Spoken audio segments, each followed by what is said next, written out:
Today we're talking about the itinerary-based fleet assignment model, IFAM, without hesitation, repetition, or deviation starting now.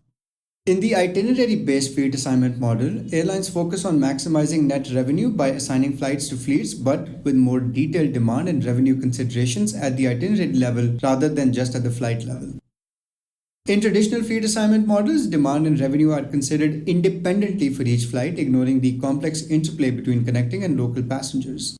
However, with hub and spoke networks being common, IFAM accounts for this, recognizing that demand forecasts and pricing happen at the origin destination level. Passengers may be traveling locally or as part of a multi-leg itinerary. Thus, for accurate fleet assignments, the model considers the full itinerary's demand and revenue to properly optimize the assignment of aircraft. IFAM uses origin destination level demand, converting the expected demand for itineraries into flight level demand to optimize fleet usage. It also ensures that fare proration is handled correctly, as fares are usually calculated for complete itineraries and must be broken down at the flight level. Another component of the IFAM is spill cost, which is incurred when there is more demand than available seats on a flight. Passengers unable to book a seat are spilled, leading to lost revenue. The total spill cost depends on which passengers are spilled, typically prioritizing high fare passengers and connecting passengers over low fare ones. Calculating this spill cost can become complex when flights are interconnected in a network, especially for airlines using a hub and spoke model. In this case, spilling passengers from one flight can directly affect the demand for other flights in the network. For example, consider our hypothetical airline, Jam Air, operating two flights, one from city A to city B, operated as flight J1, and another from city B to city C, operated as flight J2. These two flights also serve a connecting market from city A to city C through city B. When both flights have a demand greater than their available seat capacity, passengers from both local and connecting markets may be spilled. In this case, two spilling strategies can be considered by the airline. Strategy 1. Treat each flight independently and prioritize higher fare passengers for each leg, spilling low fare passengers. The total spill cost in this case is calculated by multiplying the spilled passengers by their fares. Strategy 2 accounts for the network effect by recognizing that spilling a connecting passenger who uses both flight J1 and J2 is equivalent to spilling two passengers from the local markets, basically one on each flight.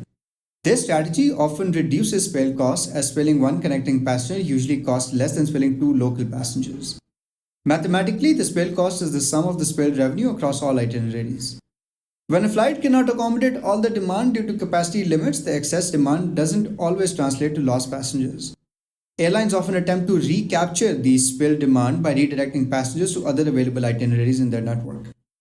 This demand capture strategy can help mitigate revenue losses and improve aircraft utilization. In the context of recapture, let's define X as the number of passengers spilled from itinerary P and recaptured on itinerary R. The total spilled demand from itinerary P must equal to the sum of passengers redirected to other itineraries.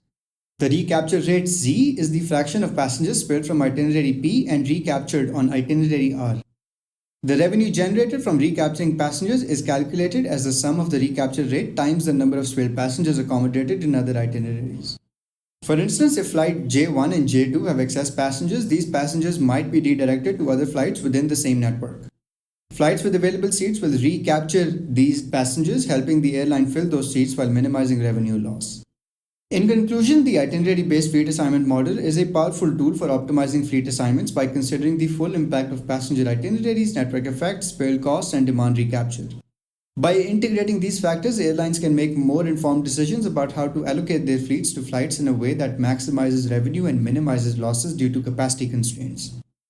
The detailed mathematical models for spill costs and recapture help airlines navigate the complexities of modern air travel networks, ensuring efficient fleet utilization and profitability.